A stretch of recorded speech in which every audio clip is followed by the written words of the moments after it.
अपनी जनता पार्टी के राष्ट्रीय अध्यक्ष और पूर्व कैबिनेट मंत्री स्वामी प्रसाद मौर्य बुधवार को चंदौली पहुंचे। मुगलसराय विधानसभा के चकिया मोड़ तिराहे पर उन्होंने पूर्व विधायक गंजी प्रसाद की प्रतिमा पर माल्यार्पण कर रथ यात्रा की शुरुआत की। मीडिया से बातचीत में उन्होंने प्रधानमंत्री नरेंद्र मोदी को जन्मदिन की शुभकामनाएं दी, लेकिन साथ ही मोदी, योगी और अखिलेश यादव पर तीखे हमले भी किए। सपा के पीडीए फॉर्मूले पर तंज कसते हुए मौर्य ने कहा कि जब पार्टी के राष्ट्रीय अध्यक्ष ही कंफ्यूज हो तो वह प्रदेश को क्या दिखे। उन्होंने पीडीए को छलावा बताया। एनडीए से निपटने के सवाल पर मौर्य बोले कि जनता ही लोकतंत्र में सबसे बड़ी ताकत है और जब वह सड़क पर उतरती है तो बड़े बड़े नेता हार जाते हैं। रामभद्राचार्य के मिनी पाकिस्तान वाले बयान पर मौर्य ने कटाक्ष करते हुए कहा कि अगर हिंदू खतरे में तो ये पीएम और सीएम की नाकामी है। उन्होंने मोदी को जन्मदिन की बधाई देते हुए कहा कि वह किसी पार्टी नहीं, पूरे देश के प्रधानमंत्री हैं। एनडीए से निपटेंगे, बहुत बड़ा उनका कुनबा है। जनता लोकतंत्र में सबसे बड़ी ताकत होती है, इसलिए जब जनता सड़क उतरती है तो बड़े बड़े दिग्गज धराशायी हो जाते हैं। इसलिए इंडिया इसके पहले भी कई बार हार चुकी है, आगे भी हारेगी।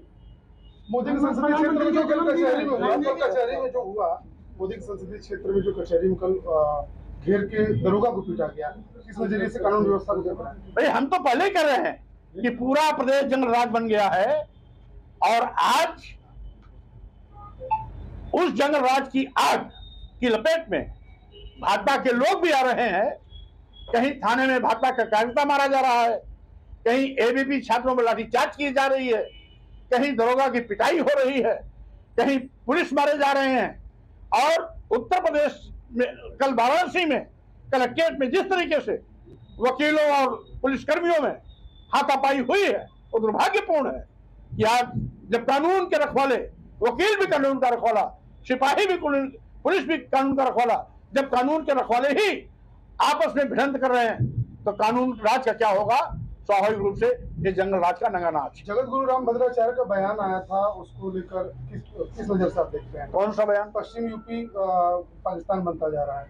इसका मतलब है उन्होंने मोदी और योगी पर बहुत बड़ा तंज कसा कि हिंदू होने की दुहाई देने वाले, हिंदू के नाम पर वोट लेकर सरकार बनाने वाले भाजपा के प्रधानमंत्री और मुख्यमंत्री उत्तर प्रदेश में इनके राज्य में अगर मुस्लिम राज बन गया तो ये बहुत ही दुर्भाग्यपूर्ण है।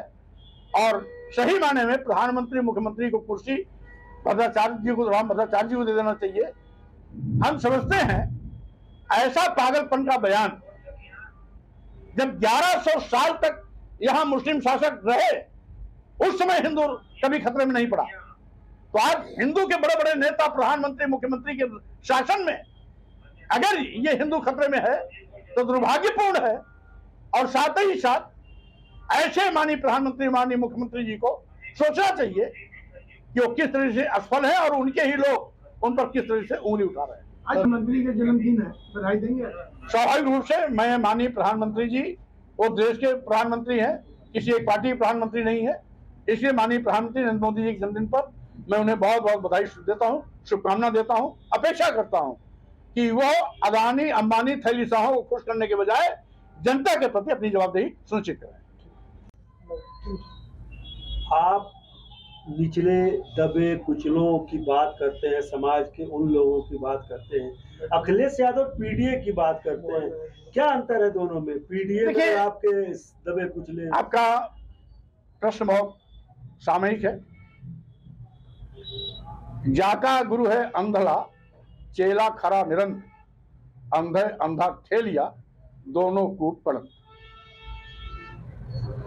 जिस पार्टी का राष्ट्रीय अध्यक्ष स्वयं कंफ्यूज हो और कभी पी का मतलब पिछड़ा बताए और कभी पी का मतलब पंडित बताए, कभी डी का मतलब दलित बताए और कभी डी का मतलब डिंपल यादव बताए, कभी ए का मतलब आदिवासी बताए और कभी ए का मतलब अगड़ा बताए, तो स्वाभाविक रूप से जो स्वयं कंफ्यूज है वो अपनी पार्टी को क्या दिशा दे सकता है, प्रदेश को क्या दिशा दे सकता है?